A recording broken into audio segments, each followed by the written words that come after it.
مقافات نگر شریف house پیارے باؤ جی السلام علیکم۔ جب سے آپ پاکستان واپس آئے ہیں آپ سے تفصیلی گفتگو کا موقع نہیں مل سکا۔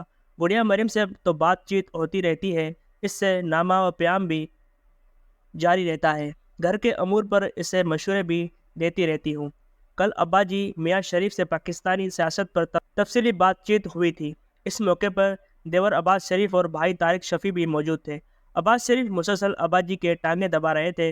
ابا جی کہہ رہے تھے کہ نواز کی زندگی کا مشکل ترین مرحلہ آ گیا ہے، اسے اپنی سیاسی ساکھ کے لیے چومکھی لڑائی لڑنی پڑے گی، جو معیشت شہباز بھائی اور ڈار بھائی سے 16 ماہ میں نہیں سنبھل سکی، اس کو سنبھالنے کا چیلنج سب سے بڑا ہے۔ اس کے بعد وزیر اعظم اور سویلین سیٹ اپ کے لیے جگہ بنانے کا مسئلہ ہے۔ مقتدر اس بار اختیار دینے کے موڈ میں نہیں، ایسے میں کیسے گزارا ہوگا؟ اور تیسرا بڑا چیلنج اپنے مخالفوں کے ساتھ نپٹنے کی پالیسی بنانا ہے۔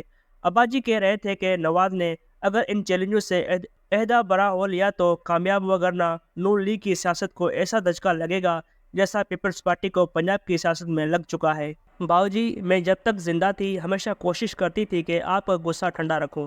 آپ کو یاد ہوگا کہ جب آپ کا سیف الرحمان جنگ میڈیا گروپ کے خلاف کارروائیاں کر رہا تھا تو میں نے آپ کے سامنے سیف الرحمان کو کہہ دیا تھا کہ اگر یہ کارروائی جاری رکھی تو میں آپ سے بات نہیں کروں گی۔ جب بینظیر بھٹو سے سخت لڑائی تھی تب بھی میں یہی کہتی تھی کہ برداشت ہی بہتر رویہ ہے۔ جنرل پرویز مشرف کے مارشل لا کے دوران آپ جیل میں تھے جب میں تہمینہ بہن کے ساتھ نوابزادہ نصر اللہ خان کے گھر پہنچ گئی تھی اور یوں پیپلز پارٹی کے ساتھ مل کر ARD بنانے کی راہ ہموار ہو گئی تھی۔ مجھے پتہ چلا ہے کہ ایک بار پھر آپ کی گرد خوشامدیوں اور اقتدار پرستوں نے گھیرا ڈال لیا ہے اور وہ آپ کو انتقام لینے اور مخالفوں کو تن دینے کی صلاح مشورے دے رہے ہیں۔ آپ ان مشوروں سے دور رہیں اور ملک کو مفاہمت اور مصالحت کی طرف لے کر چلیں، نہ صرف مقتدر سے بنا کر رکھیں بلکہ انصافیوں کو بھی مین اسٹریم میں لانے کی کوشش کریں۔ مجھے یاد ہے کہ میری بیماری کے دوران انصافیوں نے کس طرح پروپیگنڈا کیا۔ افسوس تو یہ ہے کہ وہ یہ سب کرنے پر شرمندہ بھی نہیں۔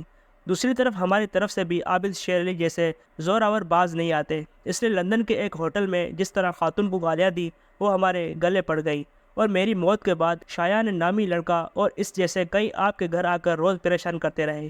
یہ سب زیادتیاں دل پر نقش ہیں، مگر کیا کریں؟ اگر ان کے ساتھ وہی سلوک کریں جو انہوں نے ہمارے ساتھ کیا تھا تو پھر ہمارے اور ان کے درمیان فرق کیا رہ جائے گا؟ گڑیا مریم گواہ ہے کہ آپ ہمیشہ میرا مشورہ مانتے اور اس پر عمل کرتے رہے۔ ابھی بھی پاکستان کو معیشت اور سیاست پر ایک نئی معاہدے کی ضرورت ہے۔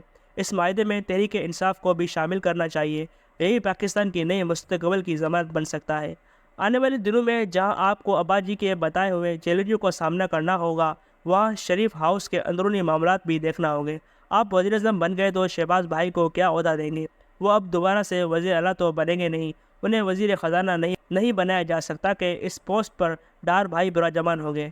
میری خیال میں اس حوالے سے پہلے ہی فیصلہ ہو جانا چاہیے کہ مستقبل میں کس نے کیا کرنا ہے۔ گڑیا مریم نے بڑی محنت کی ہے اور مشکلات میں آپ کے شانہ بشانہ کھڑی رہی ہے۔